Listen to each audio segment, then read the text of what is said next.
Super confident. Oh, yeah. Thanks. So you prepared the talk, you're super confident, get an intro like that. I'm not sure if I'm blushing right now, but that's what I feel like. Thanks. Thanks so much. I'm going to talk about CSS variables today. And I'm not going to just talk about them. I'm going to try to explain why I think that they're currently changing the game we develop. But first things first. Let's first say hello to this awesome crowd. And let's say hello to the Netherlands. Yay. Exactly, that's what I'm expecting. Noise, come on.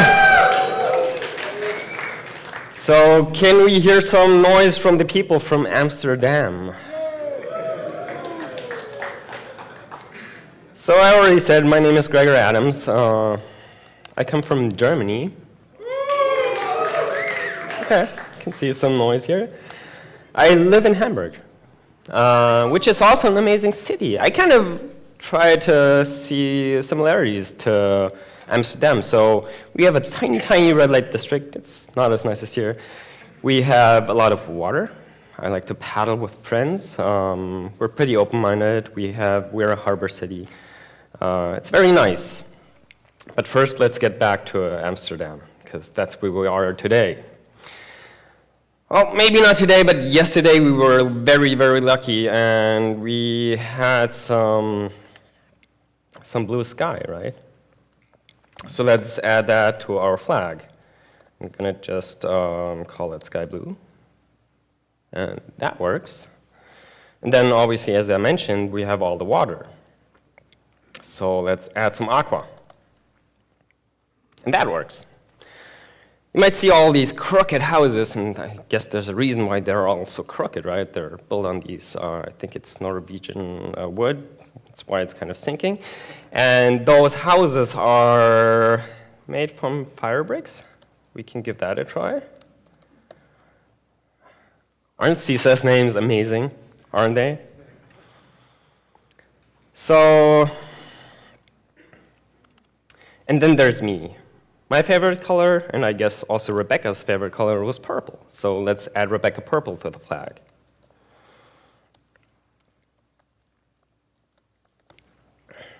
That works. I'm not too big, so let's make myself a little slimmer. Maybe I was trying to go for this. Then my birthstone is an aquamarine. And I heard and saw that this conference so far has been badass. And I think quite a lot of it. So what I'm doing here is I'm just playing inside an SVG and just changing variables. And I'm going really crazy, obviously, because awkward person, right? Have to do awkward stuff. But there's actually a use case in here. So this is a very simple flag. You can see in the lines here that I'm just using a variable which have a default, like a fallback value in here, so I can take this flag and basically generate every flag that has the 3 stripes by just changing the variable. Now this is something very basic. This is something a lot of people might have used already that might not surprise people. But what about something like this? So obviously I use hearts because there's so much love in this. And when I started using CSS variable, it just increased. We have 3 hearts which are moving on a timeline. And the entire movement, inclusive the easing, is done in CSS. Now that's a lot, right? That is a lot. You won't understand this from the example, just from looking at it. Or maybe you might think you could, because there's obviously transition. We have easing functions. We have these built-in easing functions. we have cubier, Bezier curves, and we have rotations. Let's first look at the HTML. I try to kind of make it descriptive what's going on here. So we have one path definition, which is labeled with a heart, because it's a heart, right? Then we have the ring, which I labeled with the ring. And then we can see all these separate SVGs that I'm calling that use the path definition. They're defined as a heart. They have a color, so it's very obvious. It has a blue heart, a yellow heart, or a purple heart. And then there's the swirly thingy, which is very obviously doing the rotation, right? Isn't it fun, though, that all the stuff that are not funny, we don't understand? Math, what does that do? It doesn't tell me anything. It's just a class name. Ease, what does that do? It doesn't do anything. It's just a class name. Linear, I know that what this does. Linear probably gives me some kind of linear motion, but I don't understand how it works because it's too specific, maybe. What is happening inside the CSS? What are you expecting? 50,000 lines of code, like I showed in some of my previous examples? Well, actually not. It's actually very readable. So I'm defining a radius in the root. This is very simple. I can change this and just change the scale of the experiment. If it's coming back, I hope. Yes, it is. What I can also do is go in here and change the speed. And you can see that also the timer up here has now changed. Then I'm doing the very obvious. I'm taking the ring and the heart, positioning it in the middle, giving it some basic styling so I can just display it. I'm now taking the color and assigning this color to the heart. So this is the first value, which is, by the way, also the fallback value inside the SVG, so I wouldn't need this. Just to make it more obvious, I use this on the black heart. It has a color of black.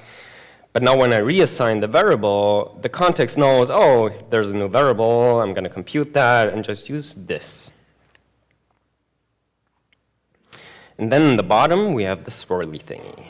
That thing that we probably thought has a rotation in it.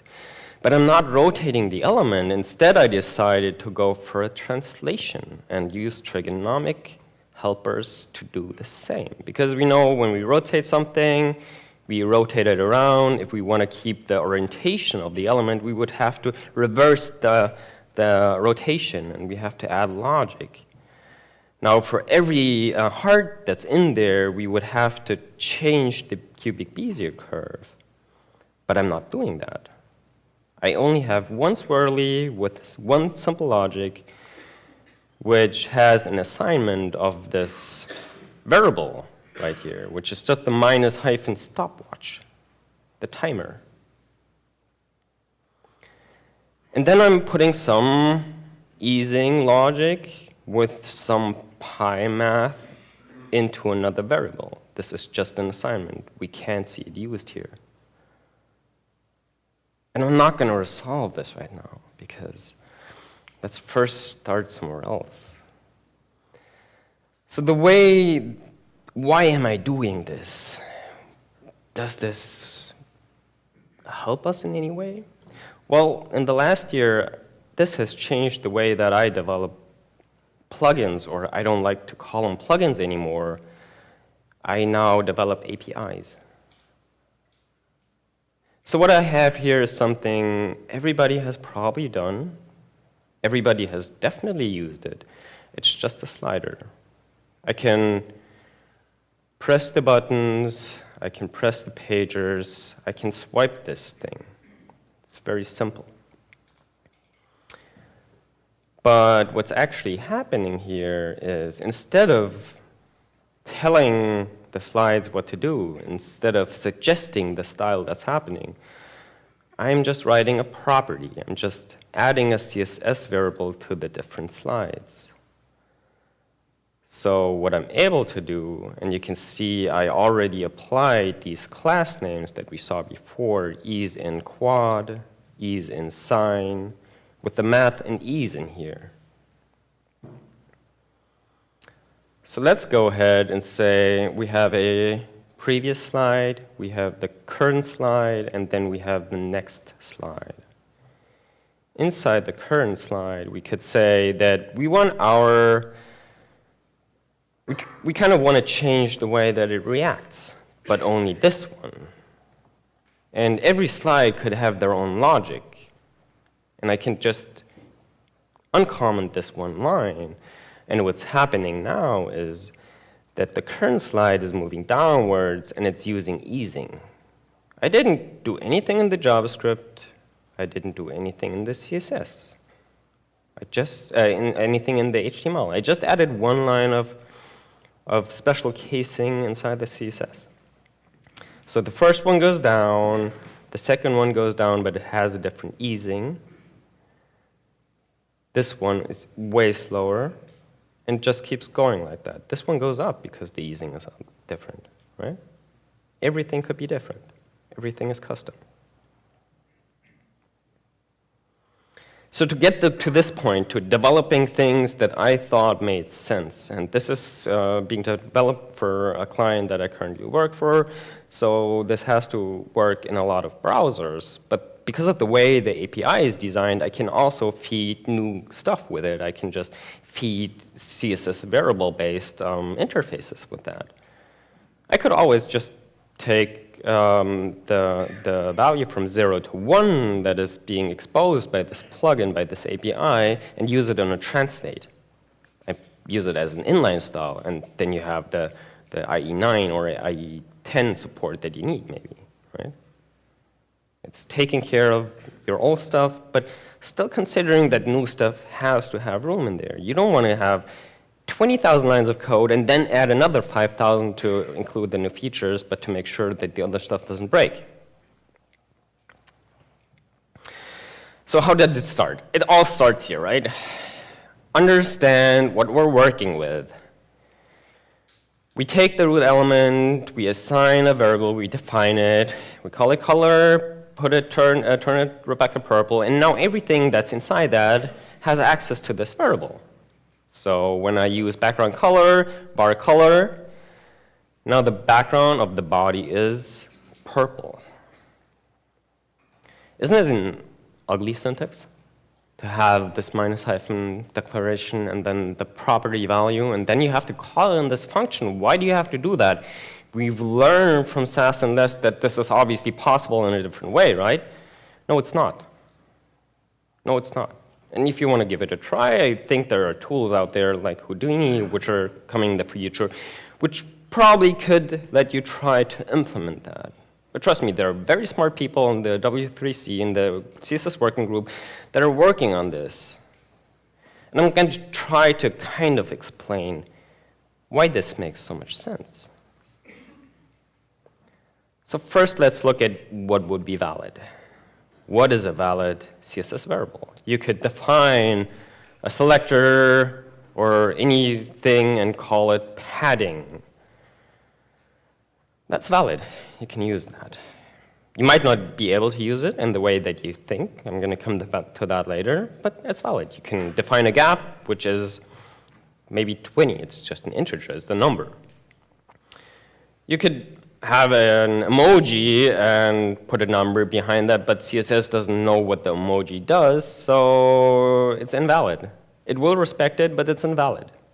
You can see that in the picture, which is sort of skewed, I guess. It has the warning sign, so it's invalid. But it's respected. It's there.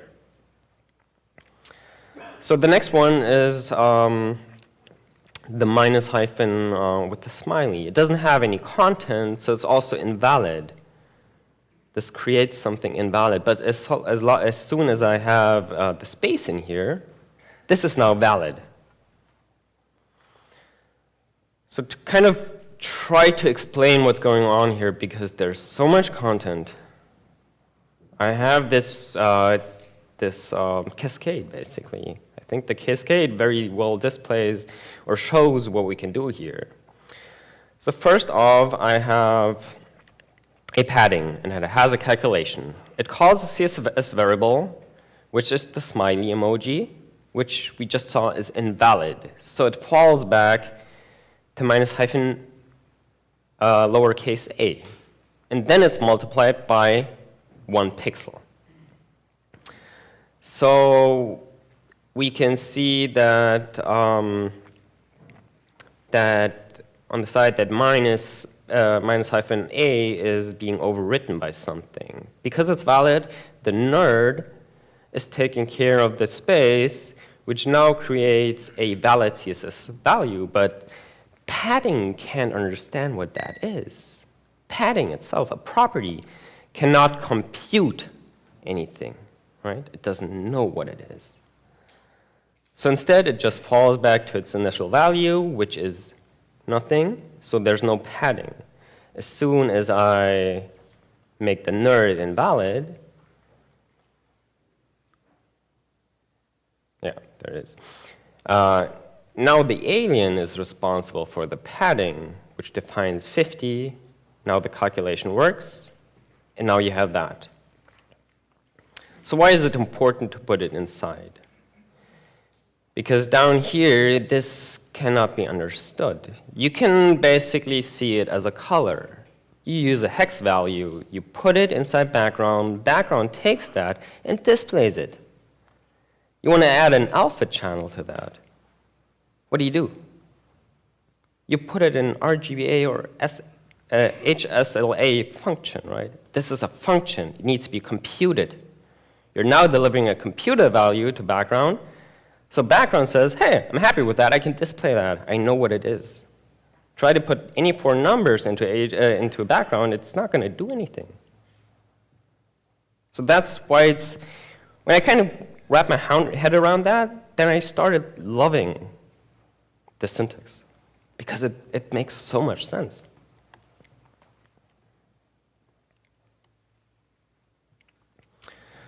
Oh yeah, one other thing, something that's totally valid is you can put JavaScript in here, which is kind of funny. This is valid. It doesn't do anything, which is probably good, but this is valid. And all of this stuff is also from the specs. I've been reading a lot of specs. Just 2 days ago, I changed the specs on Mozilla docs because they were getting something wrong about how the fallback works. Because that's something, too, in here. If you want to have a fallback, it was first suggested that it basically has a spread at the end, so you could have multiple arguments. But that doesn't work. So you have something separated by comma. This is the next fallback, which is probably then invalid. So what you can do is always pass a new valid property value. And since a variable, the function is a valid property value, you can just pass that and nest these over and over and over again to create insane fallbacks. So what can you do with JavaScript inside the CSS? Well, you could have something like that. You could toggle the background from Rebecca Purple to, I think, Goldenrod or something. I don't know what I picked. And this looks something like that. So you could have a condition in here that says that the root style background, depending on X, is Rebecca Purple or Goldenrod. You can then read this property value, run it through eval, and now the CSS is defining what's happening in the JavaScript. So this is communicating with JavaScript again, something I showed before. Just maybe this is something you don't want to do. I mean, as soon as you see the word eval, it's very obvious what is going to happen, right? Because people can do things like that. They could try to create some kind of file that they try to hide somewhere where you don't recognize it. They create something that you might not understand, which looks like that, which is basically just mapping a variable over any possible variable that has been parsed from your file from the attacker. It's creating some very strong selectors. So by getting to the HTML root body asterisk class, you're beating anything inside the body that has a class assigned. And then on top, you have the important statement, which is not being included when you read the property value, because it just states how important it is. It allows you to break out of this cascade, to give it that important statement. And then you get attacked, because someone is going to map this, and this is the fun thing. You can, as long as you wrap it in a closure, you can just have this function, have semicolons inside, do whatever you want. This is still counted as one value. You can read that. So what this does, it creates a script, and it appends it to the body. And you're thinking, I can read that. I'm going to figure out in the inspector or somewhere what's happening. But then you get JS fucked, and somebody takes JS fuck and creates this, and you're not going to be able to read that. And that runs in the browser, and that can be in CSS, and that can still be read. So let's suggest I'm a super young developer. I want to do amazing stuff. I included Twitter Bootstrap, which is super popular. Everybody uses it. It takes care of everything. And because I'm always up to date, I'm using the query string latest. So I'll always get the latest. I don't know too much about security. And I saw some amazing features. So what I did is I created these boxes which are supposed to be square. And I have some simple logic in here, which just gets the offset width of the element, and it applies it to a variable which is called width. And then I can use this as the min height. So these boxes are supposed to be squared, but they're not, because this page has been hacked. And honestly, this could have been me 4 or 5 years ago. I'm awkward, I'm creative, I do crazy shit, but I didn't always know if it was right.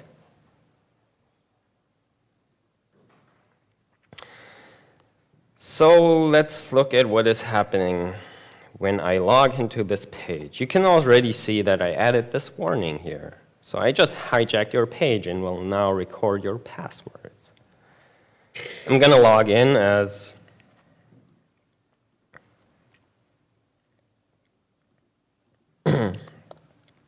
Pixelass, obviously. And then I'm going to add my password, which is always very secure. And you can already probably see what's going on. No, you can't. Why can you not see it? I hope this is working.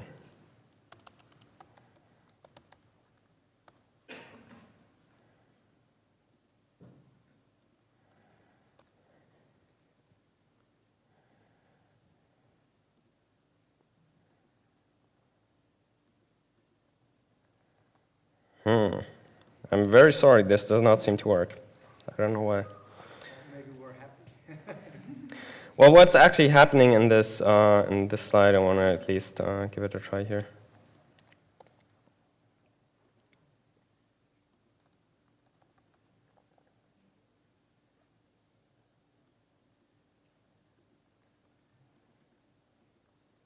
I'm sorry. I don't know what's happening here. So what is supposed to be happening here is that it's supposed to, and it worked yesterday, so I don't know what's wrong right now. What is supposed to be happening here is that this is now recording the password, and then in the end, it basically logs the username and the password, but what it could do is send this to any server with the information, so you have the entire login information, and what you also have is the page that it was entered in, right? I mean, there's several ways that this is prevented, and you can see this because I'm hosting this on CodePen and nothing bad is happening, so there is security out there to prevent this even if you try to implement this.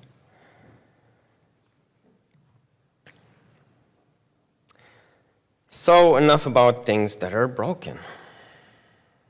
Let's talk about the cool things. Let's talk about grids, right? Have we heard about grids today? When I watched the last two talks, I got super excited because I added 2 slides to this when I was sitting in stage in the crowd. So CSS Frameworks. So I'm going to tell you that the snippet you see here is going to replace 1,000 lines of Bootstrap grid. And you're probably going to tell me, no, it's not, because it has 12 columns and Bootstrap is responsive. So then I say, isn't it amazing, though, that you were able to tell me that in 2 seconds? How long would it have taken you to tell me that about Twitter Bootstrap? And the good thing is that this isn't where it ends. This is the basis. Just go ahead and maybe add that, which isn't a lot. And now it's fully responsive. And it's not responsive like you want it to have, like Twitter Bootstrap wants it to have. It's responsive the way that you want to have it, right? It's a very, very simple logic. This opens up a layer that was previously not possible. Because what I'm doing here is actually, you can see that inside the row, there's a small secret. So I'm saying that a row, what this does, it opens up a subgrid inside a column. So suggesting that I have a grid of 12 columns, and I have a column in there with 5, with a call span of 5. I open a row in here. Now this row knows, because of the context, that it can only host 5 more grid columns, right? You don't have to split that into 12 and then kind of calculate against what would be the half of the half of the half of the going crazy, right? What you can also do is that you can say, I don't want to define my call span by writing it as call span. I want to have it demapped with the --s.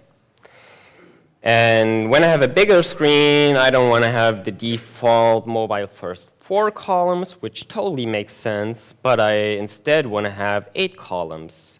So I'm now able to place more elements on the side without kind of stretching everything and making it awkward again. And using this technology, I could totally imagine that you could implement compound grids, because just make it like the RS for the regular small and maybe the CS for the compounds S, and then you can switch around. But how do you apply it?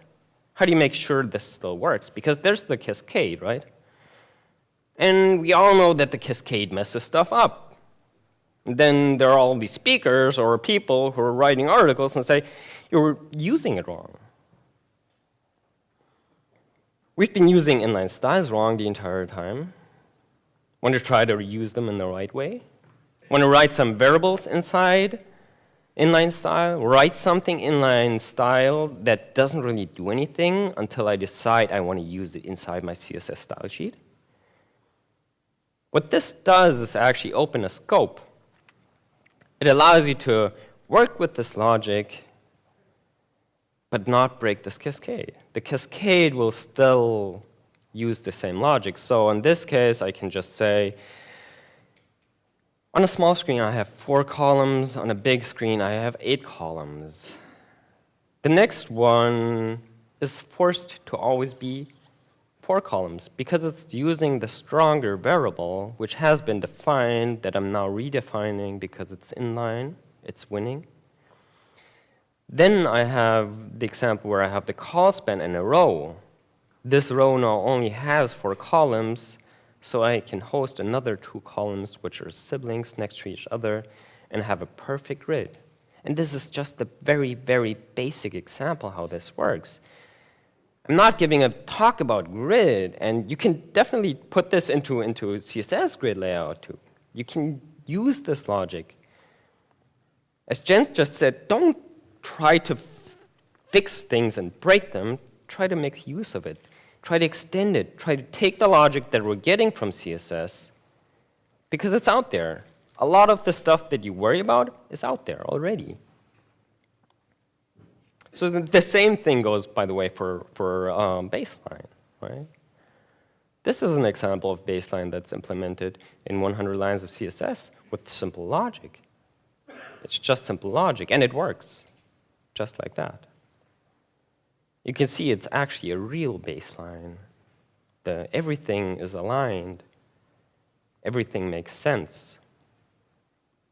It looks so calm. We've seen, and Mark just said, don't implement baseline. I like to disagree with other developers. Yeah, definitely don't use it because it's broken, but play around with it. Maybe you're able to fix it. Maybe there is something out here that can fix it. So what I tried or decided to do is go for something like that. Redefine how elements work. Try to implement baseline into CSS. We need some kind of margin on the top, some on the bottom, to make sure everything is always in line. And then I took this from a library. That's why it has these hash variables. Because I'm using variables that are needed in line inside the logic that I don't want people to access. So they have the hash in there. But then there are variables which are accessible, like baseline, cap size, base gap. These are things that I can define to implement my own baseline grid and match it to the typeface. I guess I wouldn't have been able to do that. And in my intro on the web page, I'm stating that because I want my things, I'm trying to always have everything perfect. I look at so many things. And I wouldn't know this if I hadn't designed a typeface myself. I actually have a typeface which is kind of popular. I don't know why. I just did it for fun because I was trying to make a typeface for a synthesizer that a friend of mine made, right? And while playing with that, I learned about the value of line height, of kerning, of what it means, what the designers that design fonts think. Respect that. Work with that. There's a reason why the stuff is like that. Even if it doesn't make sense to you, there's a reason for it. Try to understand it. Maybe we can even open up a communication, and in the future, we all speak the same language. Design does, development does, and design does over different kinds of areas, I guess. So here's an example of what this would look like. What is baseline? We saw that it's for print, right? We can do that. But doing layouts like this is very simple. It's very easy. Or something like that, right? You could have this, and it's responsive, and it works, and it always fits online. It just works because I changed the logic that that an element considers padding and margin. Because I'm able to calculate stuff, that's where math is super important.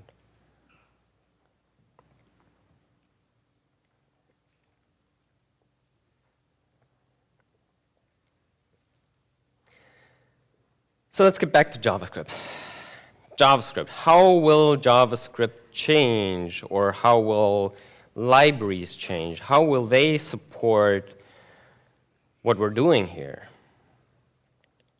I already showed you that there's a very nice communication layer with CSS Variables, and that CSS Frameworks and libraries will be super tiny. The same will happen for JavaScript. So if you wanted to have something react to your mouse movement, you usually included some super big library. Then you had to get every element in the DOM that you wanted and had to basically trigger every single one with its own logic. What I'm doing here again is just it's a few lines of a few lines of JavaScript. There's not much going on. But what I can do here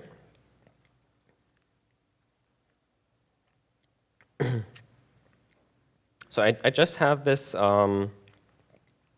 this eagle here, and it again has these math ease linear functions just to prove how flexible all this is, and it all fits together, which is really nice.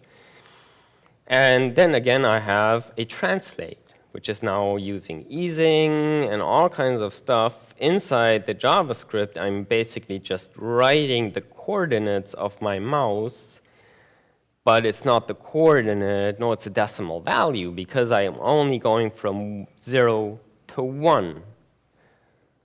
The good thing about using values from 0 to 1 is basically that you can add simple easing, right? 0 times 0 is 0, 1 times 1 is 1, but 0.5 times 0.5 is 0.25. So as soon as you take a value from 0 to 1 and multiply it by itself, you're creating easing. And for a lot of people, it's not obvious that this is what easing is. It doesn't do anything else than taking a value from 0 to 1 and returning a value based on a simple algorithm. And that could be math_pow x2, right?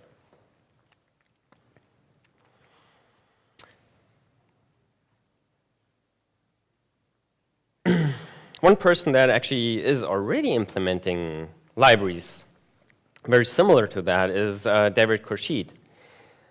There's a link down here. You can get it later on the slides. And he has a link to his own slides and his own talk. He implemented RX CSS, which is basically, as you can see, the same thing I just showed you. He's using JavaScript observables for that. I'm not going to talk too much about it because it's a whole different topic, but it's very interesting. And it just proves that the people are already doing this.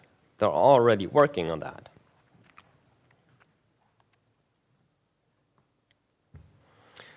So ideas that I still have that I haven't implemented, but that could theoretically work, right? I'm here today also to inspire people to start working on stuff, to start working with the features. So for me, it was more important, especially in the half year, to try everything I could and then pick the good parts and develop on those. So what I did here is create a feature test report in pure CSS. And it's based on CSS variables and supports. So obviously, every browser, to make use of it, needs to support add supports and CSS variables. Otherwise, it won't work. But what I'm doing here is, again, something very similar. The strength of 0 and 1. So what I have here is basically just a lot of divs. They have a test class and some kind of feature class. I'm then running the tests. And when I compile this, you can see that inside every supports, all that's happening is that a variable is being assigned to pass and fail. Otherwise, it just comes back to the default, which is the opposite. So now what's happening is I'm taking that stuff, putting it inside a counter, which you usually use for lists or something. Because a counter can compute that, I'm now able to display it inside the HTML, and the test coverage down here, or the past tests, are actually generated by CSS. And something way more interesting is that we could now use JavaScript and get 0 or 1, or maybe even pass true or false. So libraries like Modernizer could make use of this, inject this into some kind of DOM, create a very simple API, and remove a lot of their base code to use CSS variables to do feature test. And they work. When I first made this, it didn't have grid. Now it works. Isn't that amazing? I know that because I'm looking at this pen, not because I tested it anywhere. CSS tells me that it can now do this. Another example that I think is very important is the calculator that I made. I've made this before, and to some of you it might be obvious what's going on here. It's obviously a lot of checkboxes and a checkbox hack. And yeah, that's what it is. Without CSS variables, I would probably have 20,000 lines of code, but this example only has hundreds. Because what I can do in here is, again, take advantage of the CSS variables. I'm just assigning variables with a new logic. So when I look at the compiled code here, I can see that when I'm checking a checkbox, I'm not actually writing new properties. I'm just changing variables. So it's a lot less that's going on here. I can now go in here and say that 6 plus 4 equals 10. I could also say that 8 minus 9 equals -1. That's also possible. How about 6 divided by 2? Wait a second, let me just, 6 divided by 2. Well, that ends at 0. Why is that? Well, the thing is that with a counter, you can only pass it through integer. When I divide something, I basically create a float. Even if it's 1.00, it's still a float. I can't count on that. I also can't say that I take 2 times 0.5. I'm creating a float. I can't put it into the counter. I can't use the hack. So in this calculator, I'm not able to calculate by dividing. But CSS can definitely do that. And to kind of show how far we can go, I obviously went and implemented the Fibonacci sequence in CSS. But it wasn't that easy. Because there's this thing with CSS variables that you can't do.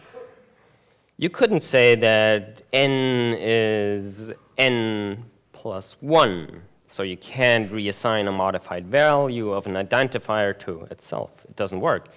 Because nothing is calling this assignment. What you can do, though, is create a copy. So you have n, and then you have xn.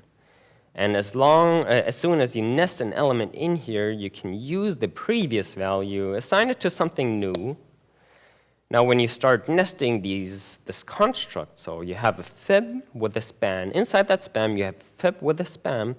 You're creating the Fibonacci sequence. And again, you could create this in some kind of maybe theoretical DOM that could be rendered. And then you could use this logic to actually read JavaScript, read this value in JavaScript. It doesn't really make sense because JavaScript is way better for this.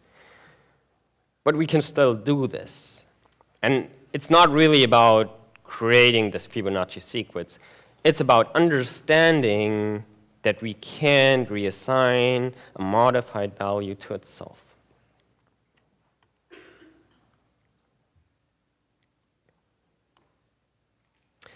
So let's get back to what we saw in the beginning. I just opened this project on GitHub. It's called Hyphen. And everybody could contribute to it. I just opened it last week, so there's not much content, but I added the easing library that I created. And I wanted to give you a small peek at what's really going on in there and why some of these things might be fun to use and some of them might not be fun to use. So this is the code when I want to generate some kind of cosine. And it's Sass, it's strange. I'm doing concats with some strings, which are definitely not supposed to do in Sass. And it creates this code that when I compile, does this. Because, yeah, obvious, this is the Taylor series, right? I'm not really using math because CSS can't do it. Maybe it can someday, but right now it can't. So we would have to generate that. I mean, obviously, this doesn't make sense. It takes a lot of the performance that we're getting. But when you look at the basic easing functions, so everything that's based on sine or cosine has an entire big logic. But all of these functions, like everything except for the sine, everything in here, you can see that it's very simple. It's a calc var isTime times var isTime. And this could be anything from 0 to 1. That's not much. That's not much. And the same here, is_in_out quad. It's just a calculation that, again, takes the advantage of being able to calculate this way.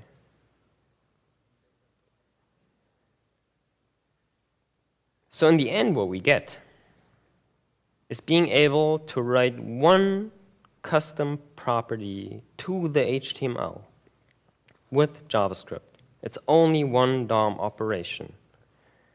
And these are all the easing functions that I was able to implement with pure CSS. There's a lot. There's really a lot. The 3 in the center I recommend not using because they're based on sign. But as you can see, the one in the center, you can see that it's the same at the beginning, then in the center, and then at the end. This is the only one that has an is_in_out sign. Because the other ones, they need a conditional. So maybe there's some kind of logic that you can use to generate those. But in this case, I only have the is_in sign, is_out sign, or the is_in_back.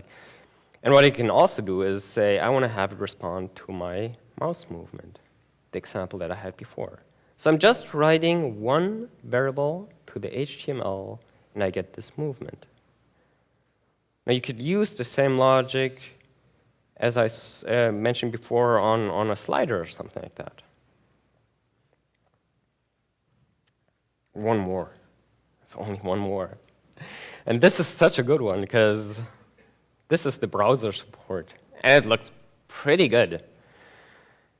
Obviously, we're working with future stuff here.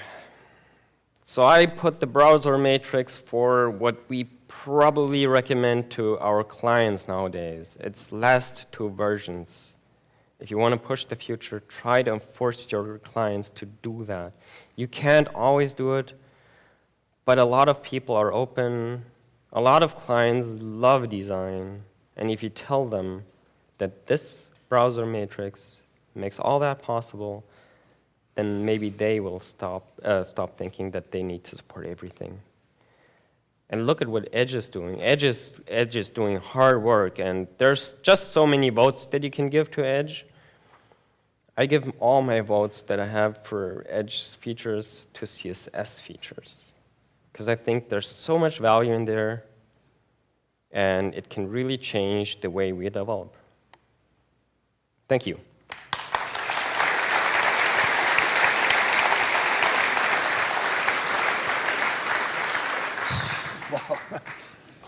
Join me here.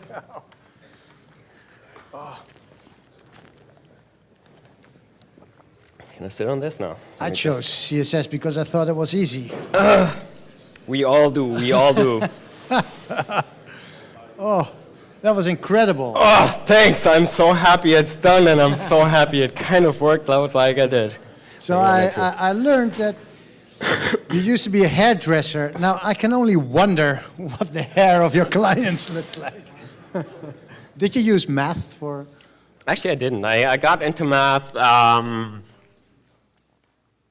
don't know. It's art, I guess. Yeah. I've said in articles before that teachers used to tell me that you might need math later in your job. They should have said you're gonna need math for art or music, because those are things that I always thought were interesting. They would have totally gotten me with that. Okay. So did you just start math a few years ago? Is that what you said? Actually, for the fractals, which I started, I think, 2 years ago, that's when I started speaking at conferences. That's Okay, so it's quite easy, actually. It's can learn it in super 2 easy. years. It's super easy.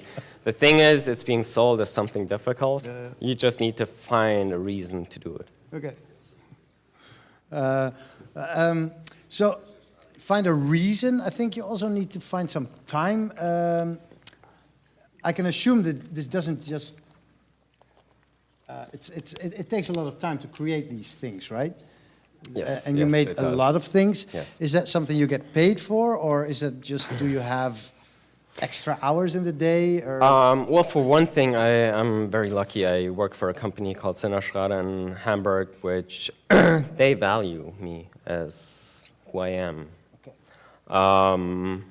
I get to spend a lot of time, but it's mostly my free time. I'm lucky, I guess, to not need as much sleep. I sleep about 4 to 5 hours, and I work a lot. I love this. I changed my job from being a hairdresser to being a developer because I saw that this was fun, and I could change something in here.